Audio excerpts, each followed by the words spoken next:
तकरीबन 11 बजे ऑफिस से लौटने के क्रम में प्रफुल्ल बाबू की चमचमाती मर्सिडीज कार जैसे ही उनके में प्रमुख गेट में घुसी, ड्यूटी पर तैनात सुरक्षा कर्मी तेजी से दौड़कर उनके पास पहुंचा और उन्हें सैल्यूट करते हुए कहा, साहब, एक महिला आपके लिए लिखी गई किसी व्यक्ति की एक चिट्ठी लेकर ना जाने कब से यहाँ भटक रही है और बार बार आपसे मिलने का अनुरोध कर रही है। मेरे माना करने के बाद भी यहाँ से जा ही नहीं रही है। उसके साथ उसका एक छोटा सा बच्चा भी है। प्रफुल्ल जी ने गार्ड की बातों को सुनकर आश्चर्य से उस महिला को अपने पास बुलाया और उससे जानना चाहा, आप कहाँ से आई है और मुझसे क्यों मिलना चाहती है? किसने मुझे ये चिट्ठी लिखी है? कप कपाते हाथों से महिला ने बिना कुछ ज़्यादा बोले प्रफुल्ल जी को एक चिट्ठी पकड़ाई और फिर मध्यम आवाज में सिसकते हुए बोली, साहब, मैं अभागन बड़ी भयानक मुसीबत में हूँ। तत्काल आपकी मदद चाहिए। आपके पिताजी ने मुझे ये चिट्ठी देकर आपके पास भेजा है। मेरा एकलौता बेटा बहुत बीमार है। इसे किसी भी तरह किसी सरकारी अस्पताल में भर्ती करवा दीजिए। आपका जीवन भर उपकार रहेगा। गांव में इसके इलाज के सूचित व्यवस्था नहीं होने के कारण मजबूरी में मैं आपके पास आई हूँ। चिट्ठी देते हुए महिला प्रफुल्ल जी के सामने अपने दोनों हाथ जोड़कर खड़ी हो गई। प्रफुल्ल जी ने उस चिट्ठी को ध्यान से पढ़ा और कुछ पल के बाद अत्यंत गंभीर व शांत हो गए। उसके बाद वो मैली कुचली साड़ी पहनी कभी उस महिला की तरफ देखते तो कभी उस चिट्ठी की तरफ। कुछ देर तक गहरी चिंता में प्रफुल्ल बाबू निमग्न हो कुछ सोचते रहे।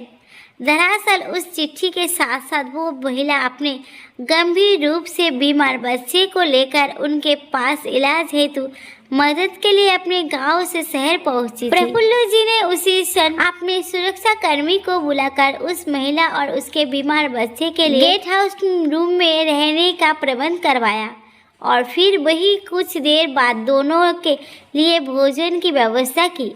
महिला ने पुनः उनसे विनती करते हुए कहा, साहब, भगवान के लिए मेरी सहायता कीजिए। मेरे इकलौते बीमार बच्चे को किसी सरकारी अस्पताल में भर्ती करवा दीजिए, नहीं तो इसका बचना मुश्किल है। महिला बोलते बोलते उनके पैरों पर गिर पड़ी।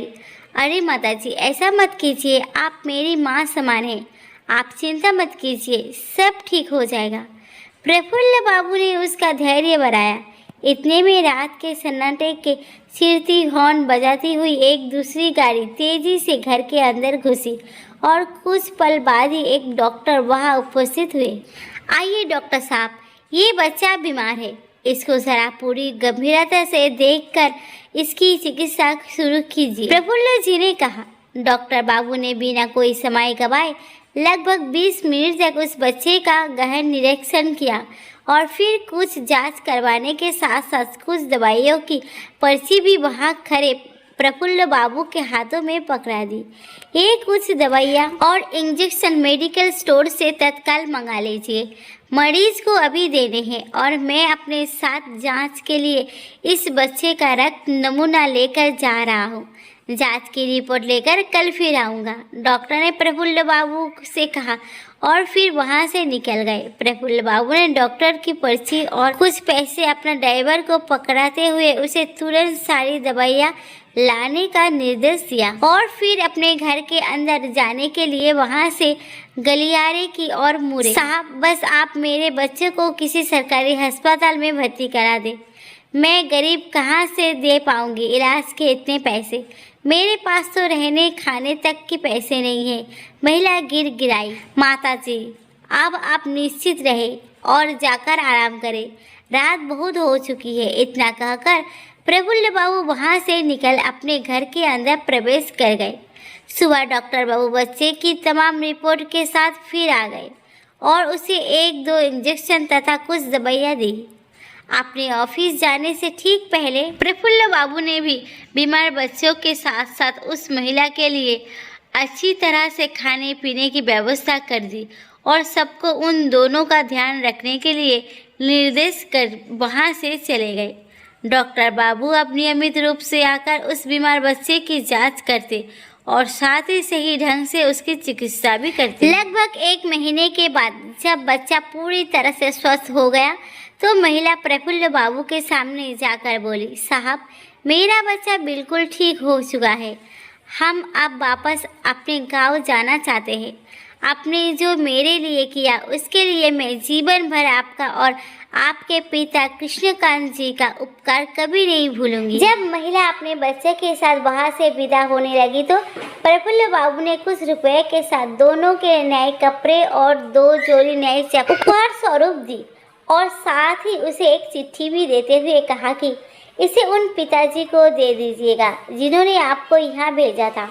महिला हाथ जोड़कर कृष्ण कृतज्ञता भाव प्रकट करते हुए उन्हें लगातार अनगिनत आशीर्वाद देते वहां से चल पड़ी। ठीक दूसरे ही दिन अपने गांव पहुंचकर कृष्णकांत जी को वो चिट्ठी देते हुए महिला उनसे प्रफुल्ल जी के बहुत तारीफ करने लगी। बाबा आपका बेटा तो देवता है देवता, कितना ख्याल रखा हमारा।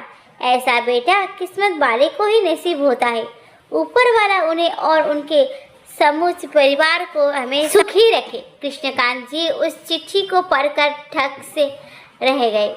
उसमें लिखा था, परम आदरणीय बाबूजी, मैं आपको नहीं जानता और ना ही कभी आपसे मिला हूँ, लेकिन अब आपका बेटा इस पते पर नहीं रहता। कुछ महीने पहले ही उसने ये मकान बेच दिया है। अब मैं यहाँ रहने लगा हूँ, पर मुझे भी आप अपना बेटा ही समझिए। बचपन से ही मुझे अपने पिता का सुख नहीं मिला। माँ ने ही पाल पोस कर बड़ा किया है। मैंने जब आपका पत्र पढ़ा तो मुझे ऐसा लगा कि जैसे मेरे सगे पिता ने मुझे कुछ करने के लिए आदेश दिया है।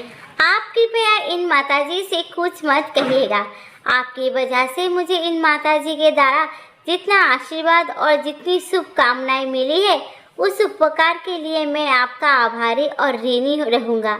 सादर प्रणाम, आपका धर्मपुत्र प्रफुल्ल शर्मा। कुछ बेहद खामोश लम्हों के बाद कृष्णकांत जी का सिर झुक कुछ सोचकर खुद ब खुद उस अनजान सज्जन व्यक्ति के सम्मान में झुक गया और उनकी आंखों तो नम ही थी। उनके पुत्र ने चुपके से मकान बेचकर जिन परेशानियों से बचना चाहा था उन्हीं परेशानियों को एक अनजान पवित्र आत्मा ने अपने लिए वरदान समझा। आप नया और उनका सम्मान सुरक्षित रखा। धन्य है उसका संस्कार।